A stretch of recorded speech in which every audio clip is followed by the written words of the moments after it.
Shalom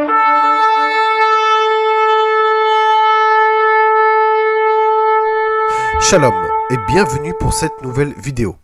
Aujourd'hui, une nouvelle vidéo qui s'intitule « Et si Paul de Tarse est responsable de la création de l'islam ?» Eh bien, nous allons voir tout cela dans cette vidéo.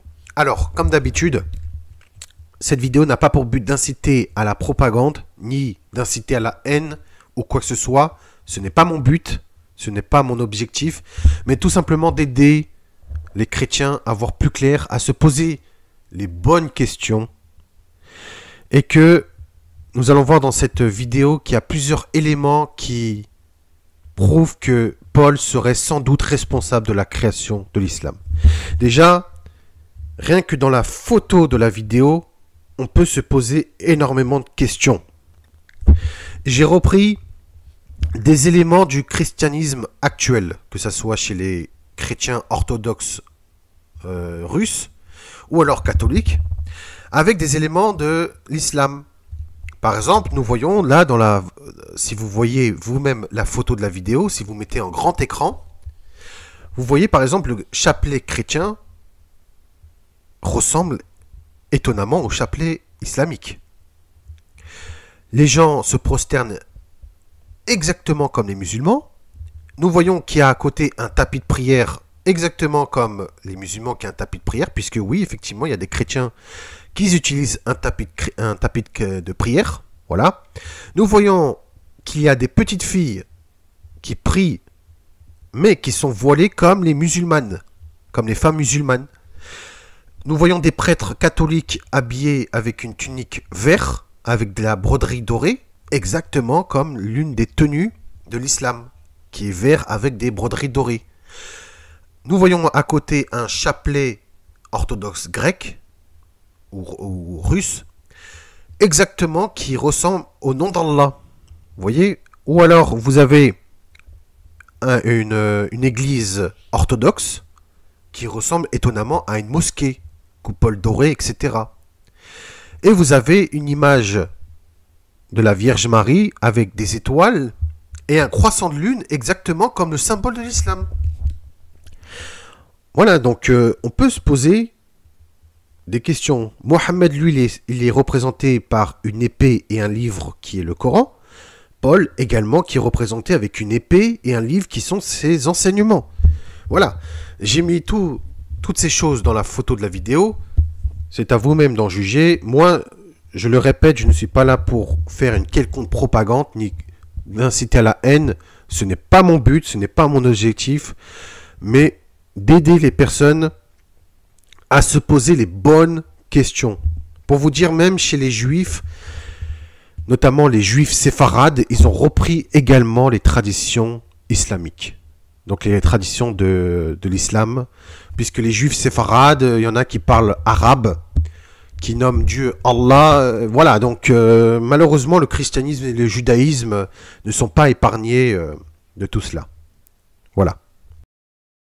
Bien, pour commencer, nous voyons que Paul, après avoir reçu sa soi-disant révélation, partit pour l'Arabie et Damas pour prêcher l'évangile, comme lui-même le déclare dans Galates chapitre 1, verset 17. Et je ne montai point à Jérusalem vers ceux qui furent apôtres avant moi, mais je partis pour l'Arabie, puis je revins encore à Damas. Bizarrement, après son voyage en Arabie, Paul déclare ensuite que la Jérusalem actuelle, donc qui se trouve en Israël, appartient à Agar, donc à Ismaël, et donc à l'Arabie, puisque dans Galates chapitre 4, verset 25, il déclare « Car Agar, c'est le mont Sinaï en Arabie, et elle correspond à la Jérusalem actuelle qui est dans la servitude avec ses enfants. » Chose étonnante, c'est que l'histoire de Yeshua et des prophètes sont totalement repris dans le Coran, et le Coran vient d'où? Il vient tout simplement d'Arabie.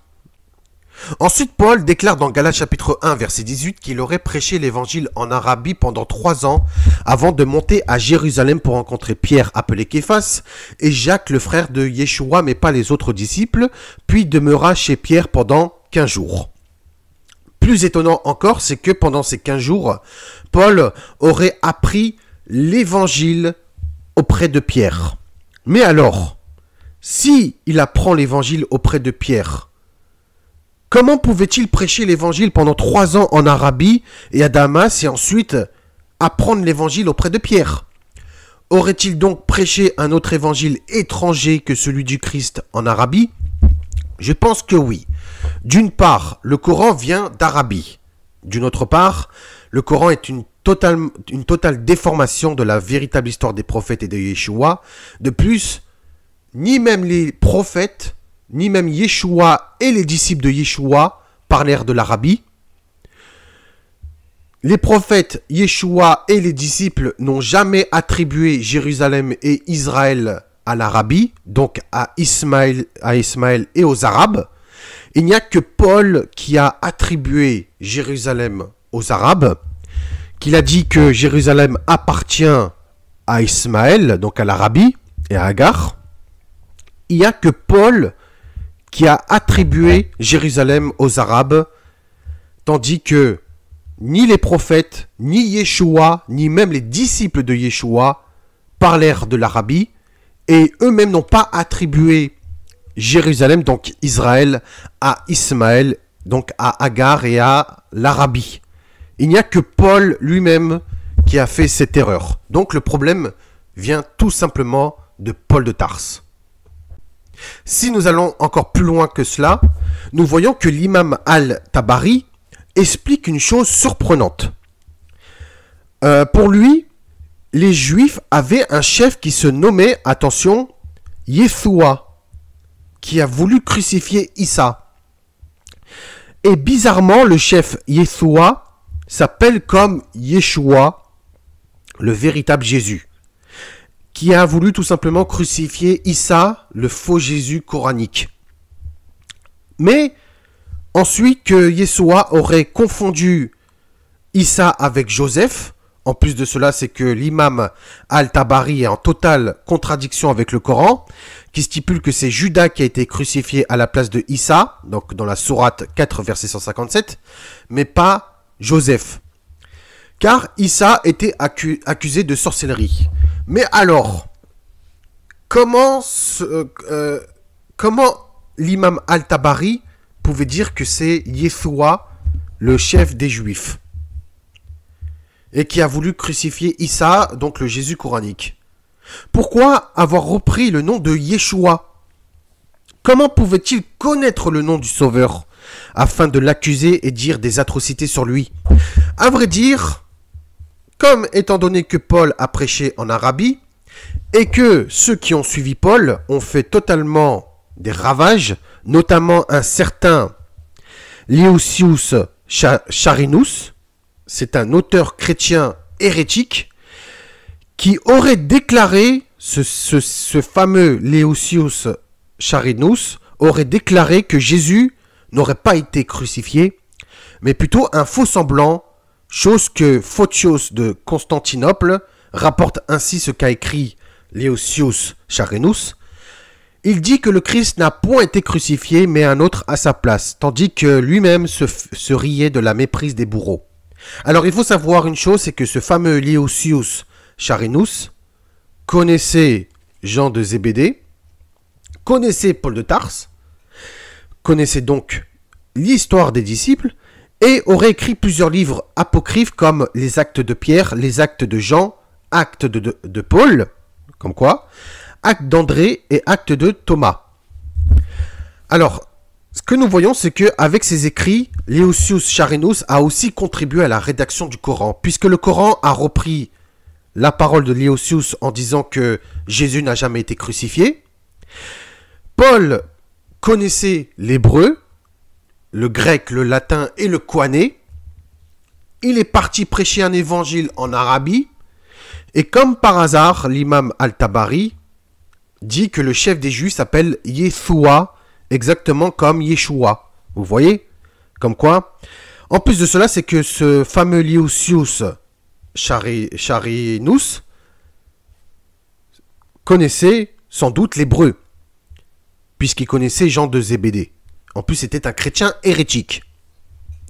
Et étant donné que Léosius connaissait également Paul de Tarse et l'histoire des disciples, il y a de fortes chances qu'il a aussi contribué à la création de l'islam. De plus, l'islam est une copie des livres de la Bible, mais également des livres apocryphes. Donc, une raison de plus à croire que Paul et les autres hérétiques, comme ce fameux Léosius, ont tout simplement contribué à la création de l'islam. Malheureusement, il y a de nombreux juifs et chrétiens hérétiques qui ont contribué à la création de l'islam. En parlant de cela, on dit souvent que ce sont les Nazaréens qui sont responsables de la création de l'islam et des écrits du Coran.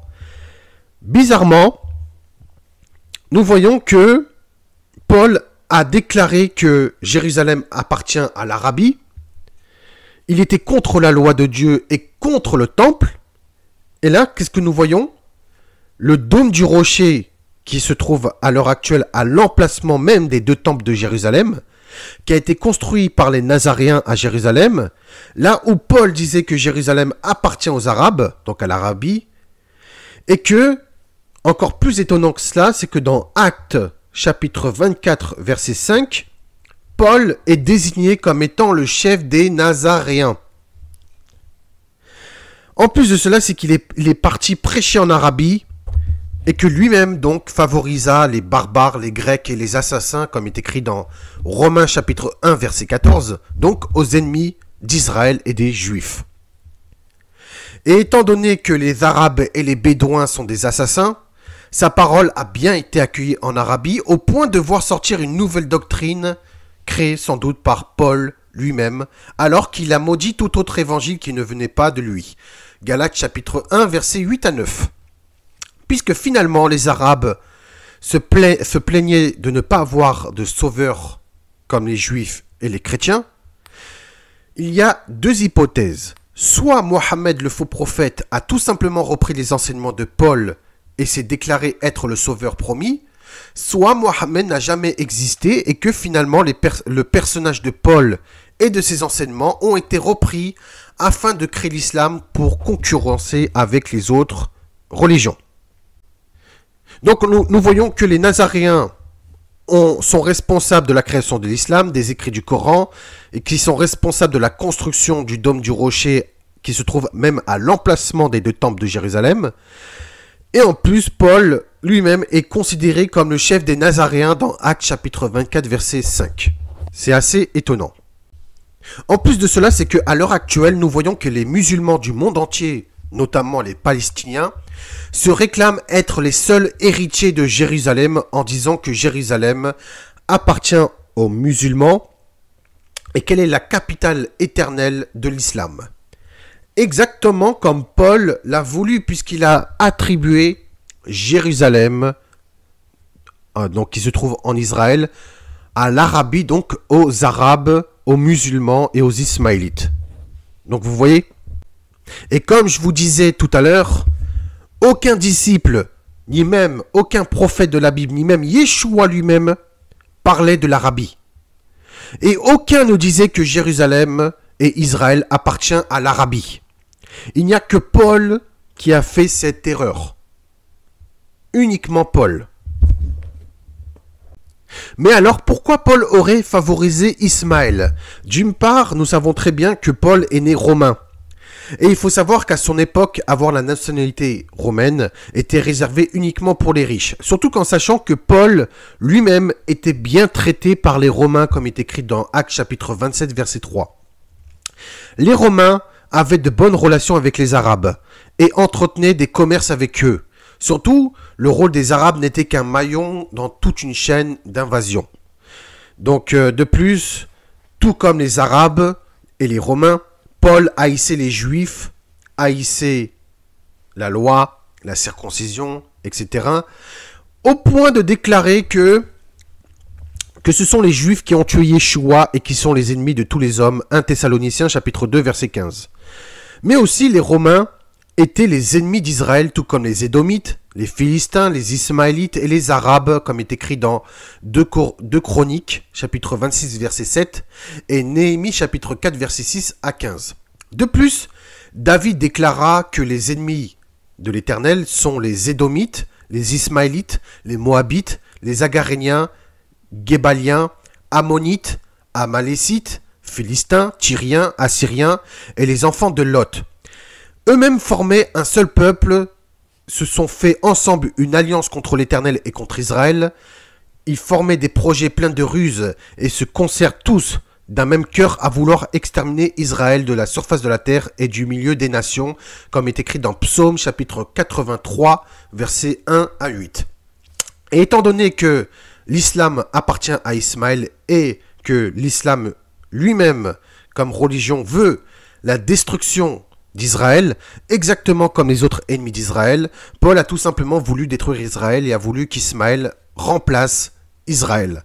Même si Paul a voulu comparer Isaac et Ismaël, il a quand même attribué Jérusalem à Ismaël au point que maintenant les musulmans disent que Jérusalem appartient à l'islam et non aux juifs et aux chrétiens.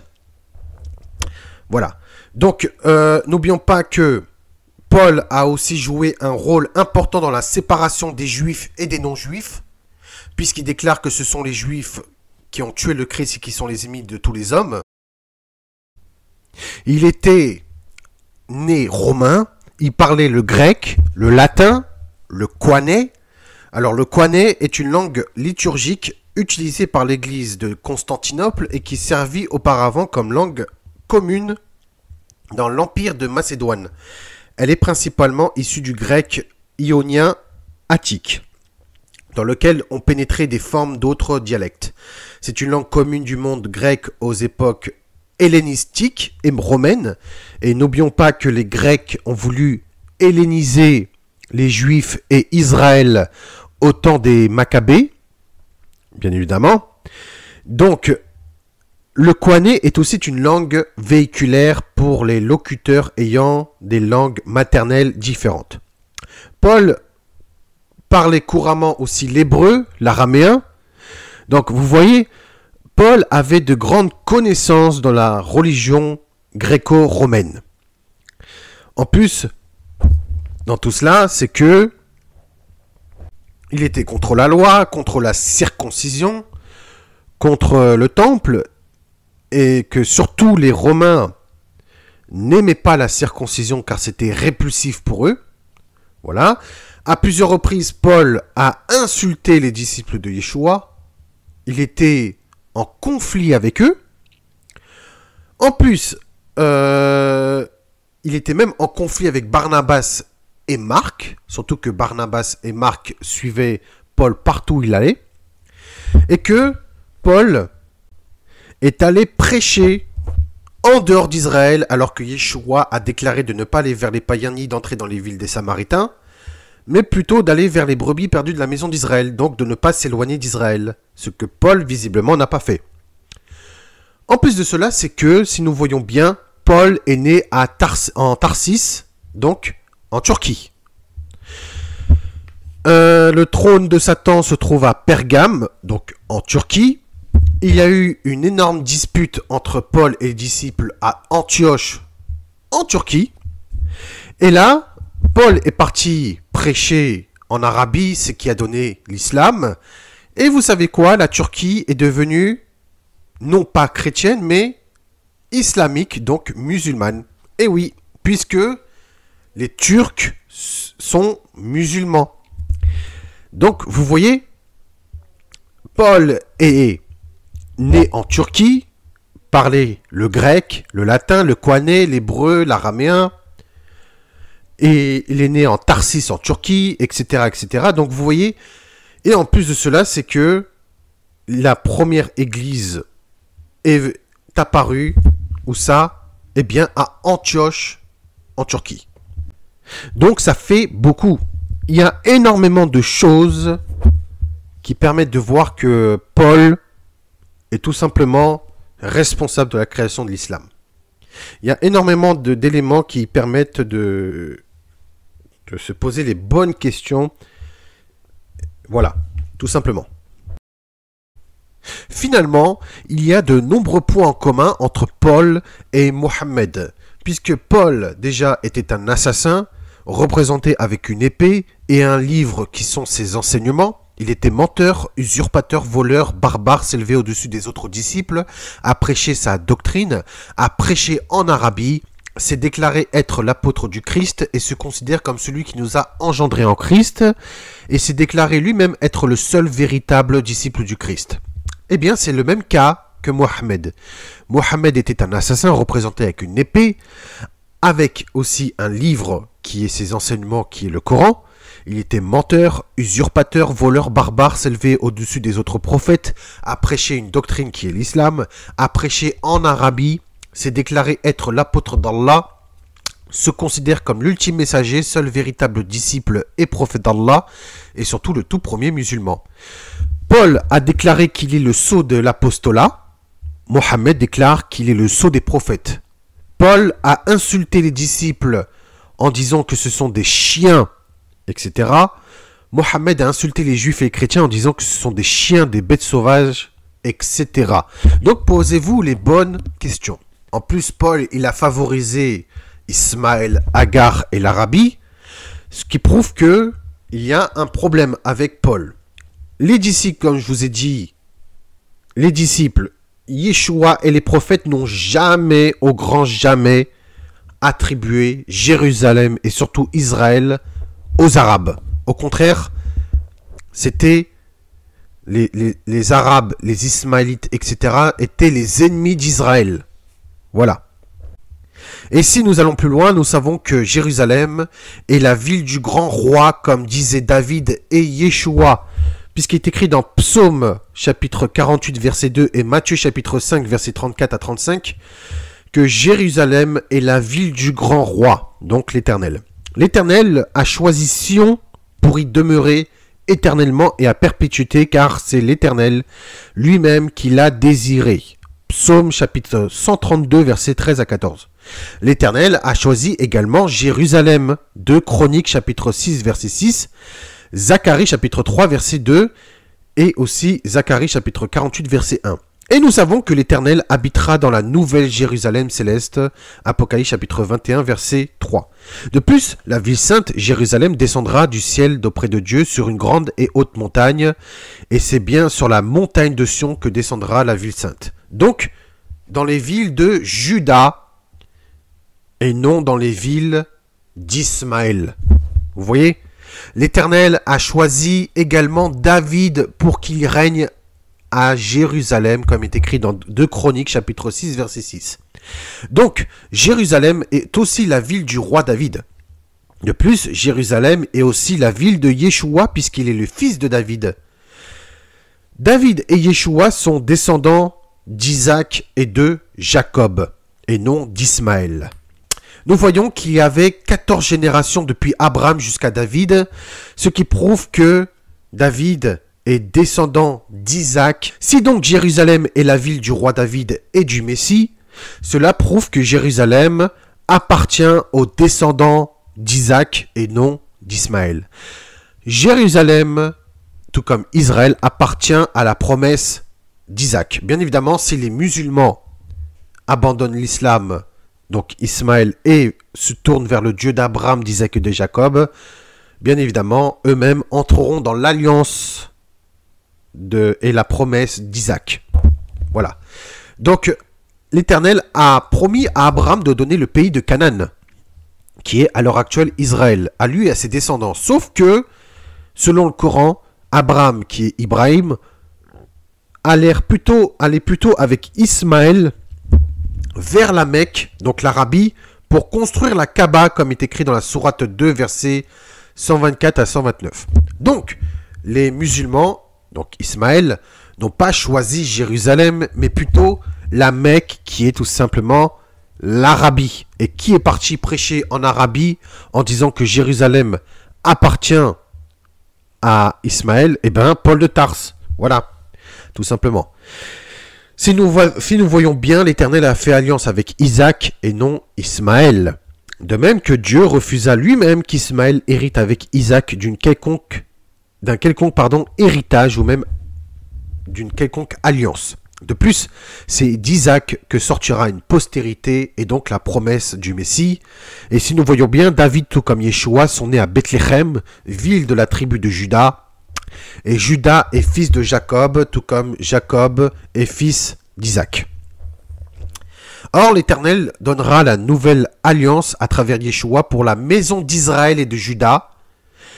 Et donc, dans la maison d'Israël et non dans la maison d'Ismaël. Juda ainsi que les autres tribus auront leur nom dans la Nouvelle Jérusalem céleste, ce qui concorde encore plus que Jérusalem appartient non seulement à Isaac, Jacob, etc. et non à Ismaël. Yeshua, lui, siégera dans le trône de David et dominera sur la maison de Jacob éternellement, et son règne n'aura point de fin. Lui, le lion de la tribu de Juda, race de David. Il aura son trône dans la Nouvelle Jérusalem céleste, et étant donné que l'Éternel a choisi David pour régner à Jérusalem, et que Jérusalem appartient à David, eh bien, il appartient également au Messie qui est Yeshua. Tout simplement. En plus, l'Éternel est le Dieu d'Abraham, d'Isaac et de Jacob et non le Dieu d'Ismaël.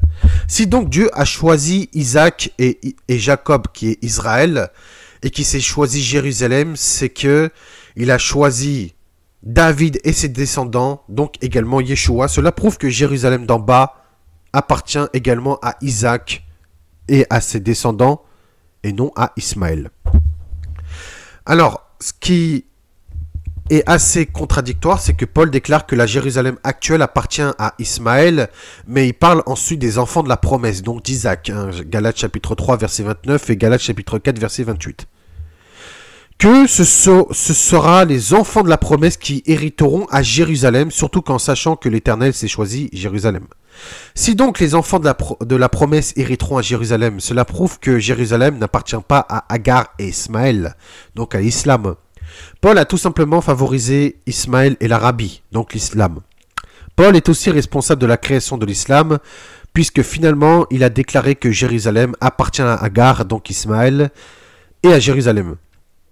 En plus, à l'heure actuelle, il y a le dôme du rocher, donc une mosquée construite en l'honneur d'Allah, un faux dieu, et en l'honneur de Mohammed, un faux prophète, et en l'honneur d'une fausse religion qui est l'islam, dans l'emplacement même où il y a eu les deux temples, alors que Paul a prêché à maintes reprises contre la loi, contre la circoncision, contre le temple, etc. En plus de cela, c'est que Paul n'est pas aussi le seul responsable, puisqu'il y avait aussi des juifs et des chrétiens hérétiques qui ont aidé les Arabes à conquérir Jérusalem et à construire cette abomination qui est la mosquée du Dôme du Rocher. Malheureusement. Malheureusement, les chrétiens à l'heure actuelle et même les juifs, comme les séfarades, ont repris la même culture que les Arabes, notamment de l'islam. Le christianisme et le judaïsme ne sont pas à l'abri d'une tentative d'islamisation, et surtout de la tentation de se tourner vers l'islam à cause de fausses doctrines et de traditions d'hommes.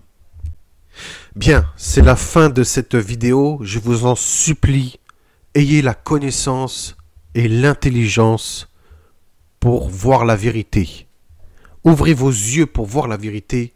Ouvrez votre cœur pour connaître la vérité. Vos oreilles pour entendre la vérité. Et voyez par vous-même. Le prophète Osée a bien dit « Mon peuple périt par manque de connaissance ». Malheureusement, il y a très peu de personnes qui voient la supercherie de Paul de Tarse. Mais il faut que vous ayez la connaissance et l'intelligence pour voir cette supercherie. Moi, je pense qu'il y a assez d'éléments qui prouvent que Paul est responsable de la création de l'islam. Voilà. C'est à vous-même d'en juger. Moi, je ne force personne. Je fais montrer tout cela. Mais c'est à vous-même. C'est à vous-même de voir par vous-même. Et de comprendre par vous-même. Alors c'est pour ça, je vous en supplie, ayez la connaissance et l'intelligence pour voir toutes ces choses. Bien, je vous dis shalom uvracha à tous et à toutes, et prenez soin de vous, que le Seigneur vous éclaire, et que le Seigneur vous montre la vérité. À très bientôt, shalom, merci.